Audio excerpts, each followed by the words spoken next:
Hi, Sarah. Hi, Benny. What brings you here today? Well, How's he been doing? He's been doing great. Actually, we're just here for his regular exam, but I do want to mention that about a year ago or so, some of our friends were kind of expressing that they thought he looked too thin, and that bothered us. So we changed foods, and we think that he's done a lot better. He's looking really good today. I sure know what that feels like when everyone around you is telling your dog is too thin. It really hurts your heart, doesn't it? Yeah. The problem is that our culture is such that the majority of pets in this country are overweight and some are even obese, so that we've lost our sense of what healthy looks and feels like. Can we take a few minutes and go over body condition score? Sure. That's something you can learn to do at home once a month, and it's a simple way pet owners can help start to assess their pet's health and body fat.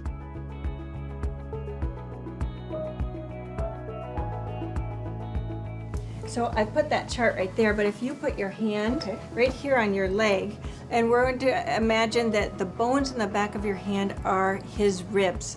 So I'm pressing just this amount, and I ask, I'll have you feel the back of your hand, and if I asked you, could you count those ribs? You have a lovely rib cage right there. I can count them. Let's imagine here now, starting at his front leg, going toward his tail, flat fingers, just like over your hand, and I ask, could you count Benny's ribs? No, I can feel them, but I can't count all I of them. can tell there's a rib cage, but I couldn't count individual ones. So there's 3 spots to check. His rib cage, waistline. So if we look over his top line, the rib cage should be the widest part of his body. And so he should have a nice waistline right here. He needs to be straight and standing. And I can see, looks like he's becoming more of a tube, right? Here's his last rib. There's not a distinct waistline. And then between his hind legs, he should have a nice abdominal tuck. It looks like he's getting a bit of a jelly belly. So if we look at that body condition score right there, and you can take this home so you can read it over and ask if you have any questions. It looks like Benny is about an 8 on this 9-point scale. Have you heard of the Labrador lifespan study? No. That groundbreaking research let us know how important it was to maintain the healthy, lean body condition of 4.5 to 5 on that 9-point scale. When we can help pets do that, they can live longer, and it dramatically reduces the onset of arthritis and the progression and severity of painful joints. So if we can get Benny closer to this healthy lean, he'll live a longer, happier, healthier life. So you're saying that the number that he's at right now, the 8, it's not considered healthy, even though we think he was in good health. He's still doing everything with the kids that we wanted him to. I know, that's so surprising, right? Because we don't see healthy pets in this 5 out of 9 very often.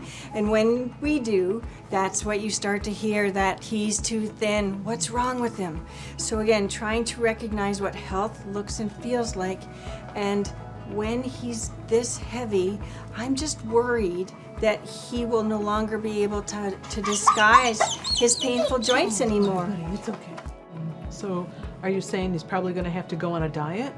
Well, I think there's some simple things that some simple changes we can make first. You told me you had him on one food and you changed to another, and he started to look better to you, and to me that means a little bit heavier. Is that true? He gained weight?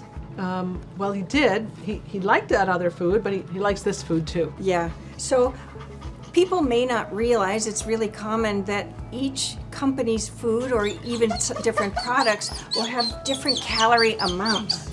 Hey, Benny. Yeah, Benny, come here. I know we're talking about food. That's exciting. That different cups will have different calorie amounts. I looked at the 2 foods, the one you were feeding last year and then the one you've switched to, and you may not realize that, but you increased his calories by almost 200 calories per cup. Oh. So that simple change, of course, led to this weight gain. What do you think about going back to that original food? Well, I think we could. He certainly liked it. So is the food he's eating right now not a healthy food for him? It's a great food, and it's not the right food for Benny. right? It's led to this unhealthy calories. weight gain, Okay. right? And if he's like every Labrador I know, I bet he likes food. Yeah, he does like food. Right. Yeah. So if we switch to a lower calorie food, he'll actually be able to eat a bigger volume than the food he's eating right now. Okay. And then, does he enjoy treats? Yeah, he does like treats. Tell me what treats he enjoys. Well, we have several. They're mostly dry and crunchy, and they come in lots of different sizes. Okay. Well, a rule of thumb is 10%, 5 to 10% of his calories can come from treats, but sometimes some simple changes in the way we feed can also help him on a healthier path. When you're doing training or some exercise, instead do those things before he has his meal. You can take the food that would be his meal and use that as training treats. And so when he's hungry, very often that works just great. Okay. So instead you're using from his food dose. All right. Still there's going to be treats because what's life without treats? But we want to make sure you go home with a recommendation. So we'll write this out for you. The exact name of the food that you were feeding before. We'll give you an exact amount. And then we'll give an allotment and names of treats that he can enjoy. All right. That would be good if I had that in writing Yeah. to make sure that everybody else For in the sure. household sticks to whatever the Right. allotment is. Now, I'm hoping these changes are simple. How do you feel about my recommendations? Well, I think it could work.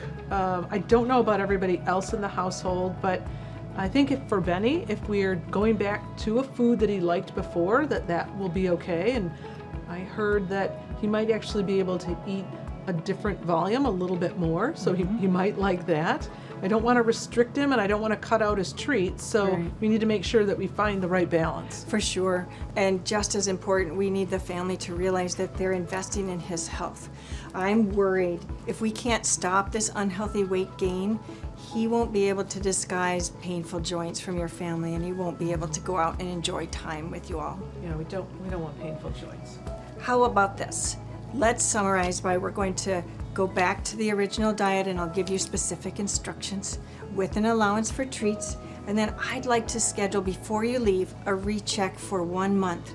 Let's see how those minor changes have helped, how it feels for the rest of the family. Bring your questions or concerns back to us, but let's most importantly make sure we've arrested unhealthy gain and see if we can get him on the path for better health. Okay, that sounds reasonable. I think we can try that. Great, we'll see you in a month. All right, thanks.